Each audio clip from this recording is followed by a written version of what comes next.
everybody, and welcome to this week's Ingles Furman Radio Network preview.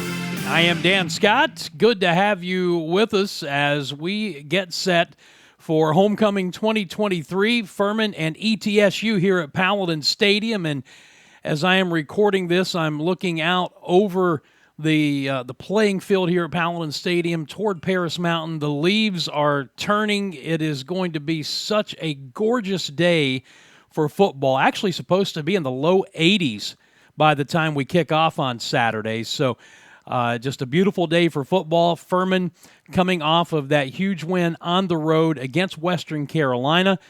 Now alone in first place, the only undefeated team left in the Southern Conference, 4-0 in the league, 6-1 overall against an ETSU team that comes in really struggling right now. Just a ton of injuries that has decimated George Quarles' club, particularly at the quarterback spot, and we'll talk more about that coming up in just a bit. National rankings, the two major polls both have Furman at number 3, and on Thursday of this week, the FBS Playoff Committee put out the only poll it's going to put out until it announces the playoff field in November, and Furman also came in at number 3 in their top 10. So to give you an idea what that means, if Furman was the number 3 seed at the end of the season, that would mean a first-round bye, and if they won 2 home playoff games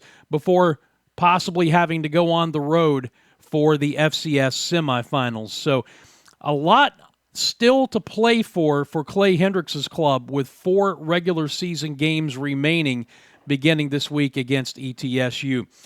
Talking with the coaches this week, as I do in preparation before each and every game, the one constant that kept coming up was the emergence of the running game. Jake Johanning being back in the lineup in the offensive line at that right guard spot since Game 4, and a healthy Dominic Roberto.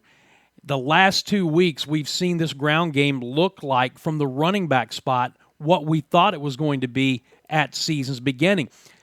Dom was banged up for most of the early part of the season and just now starting to get healthy, and you can see his workload has increased, his production has increased. 31 carries, over 150 yards at Western Carolina last Saturday.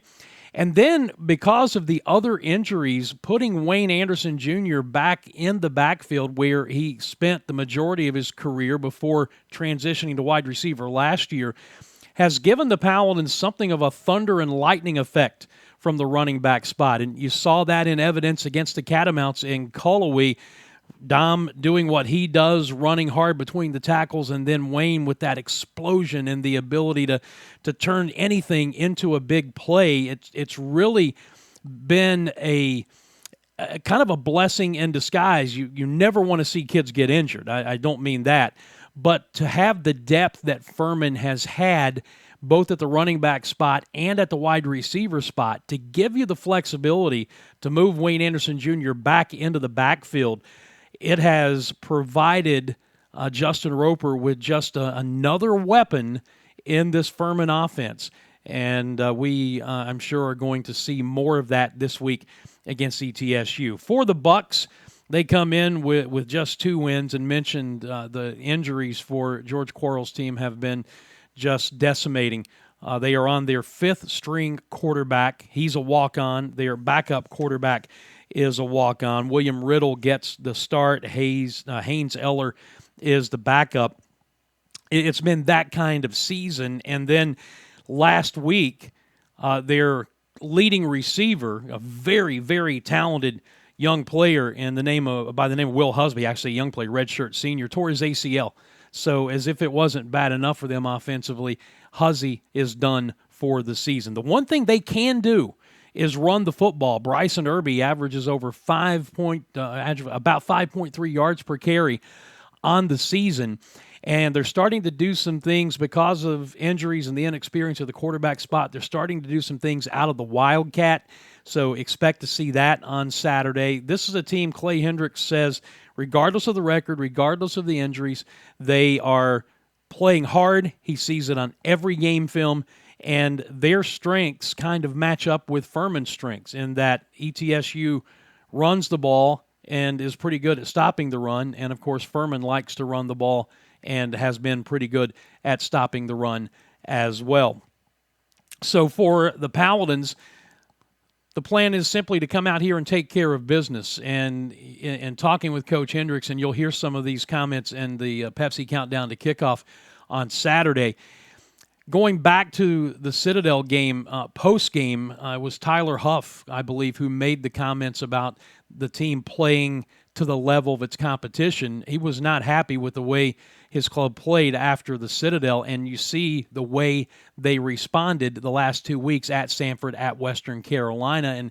And Clay acknowledged that a bit and said it's been more of players just doing a better job of taking ownership. It's never been an effort issue. It's never been any of that, but holding each other accountable. And you've seen the results on the road the last 2 weeks. So now the trick is to come back home and not let this be one of those prototypical trap games, because you look ahead, Chattanooga on the road next week is a huge matchup. The winner of that game will be in the driver's seat to take the conference championship and get the auto bid into the playoffs. So you don't want to play that game next week. You certainly don't want to overlook this ETSU club. Talk about struggling. They've only scored touchdowns in 3 of their 7 games this season. They're 2-1 when they score a touchdown. They're 0-4 when they don't score a touchdown. It's been that kind of year for George Quarles, who is now 5-13, a little past the midway point of his second season coaching at ETSU. But it's again a situation where Furman just has to come out and do what the Paladins do. Sometimes it's cliche to say that, but if this team plays to the level of its capabilities, we have seen the last 2 weeks how good they can be, and man, especially what the defensive front has done as far as disrupting some pretty good quarterbacks. And now with a young man in Riddle who is the 5th-string guy, he's a walk-on guy. You know that George would love to come in here and be able to run the football successfully and not have to put much, if any, of the game in Riddle's hands, because this Furman defensive front is playing absolutely lights out right now. Let's take a look at the conference standings. And there you see Furman at 4-0, Chattanooga 5-1, so they only have 2 conference games remaining on their schedule out of their last 3 games. The Paladins, of course, with this week still have 4 games remaining. Western at 3-1, and then Mercer at 3-2, Samford 500, VMI also 500 at 2-2, ETSU there at 1-3, 2-5 overall, and the Citadel and Wofford both looking for not only their first conference wins, but looking for their first wins overall. And the league schedule this week, besides ETSU and Furman here at Paladin Stadium, Chattanooga is at VMI, Mercer at Western Carolina, and the Citadel will be on the road at Samford. So that is your slate for the week. Homecoming here at Paladin Stadium. We are expecting a huge crowd. Again, it's going to be a beautiful day on Saturday afternoon, so we'd love for you to make your way out here. There are tickets available.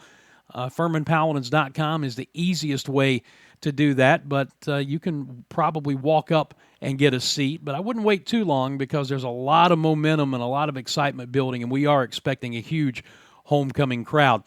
Kickoff is at 2 p.m., and that means we will be on the air with the Pepsi Countdown to Kickoff at 12:30 on our flagship station, The Fan Upstate, 97.7 FM in Greenville, 97.1 in Spartanburg, and online at Odyssey.com. You know, as we get ready to wrap up, it's kind of funny because of the issues they had with the TV broadcast last week on ESPN Plus up at Western Carolina. The game never did get on the air from a TV standpoint live. So all of a sudden, a lot of people discovered radio. Hey, this old-fashioned thing called radio is pretty cool. I can't tell you the number of people I've had come up to me this week and say, man, we love the broadcast, and thank you for being there without television. And I'll just tell you what I always tell you on these videos and every chance I get. If you're not coming to the game, we have no problem with you watching the TV broadcast. Just turn the sound down and listen to what we do on the radio. And if you really want some entertainment, you can go to the Furman football Facebook page or my personal Facebook page, and you can get Booth Cam there, which gets you the radio broadcast, and you can also see what we are doing in the booth during the course of the game. And just a little bit of a hint, if you're trying to sync up the radio broadcast with the TV broadcast, the Facebook Live video is actually not nearly as delayed as the Odyssey.com video for whatever reason. But either way you listen to it, we'd love to have you on board with the radio broadcast. So 12:30 airtime and a 2 o'clock kick. It's 12:30 p.m., by the way, not 12:30 a.m. like it says on the left-hand side of your screen. Look forward to seeing you at Paladins Stadium for Furman and ETSU Homecoming 2023 here in Greenville. And until we hit the airwaves at 12:30 p.m., I'm Dan Scott, as always, saying God bless you. And so long, everybody.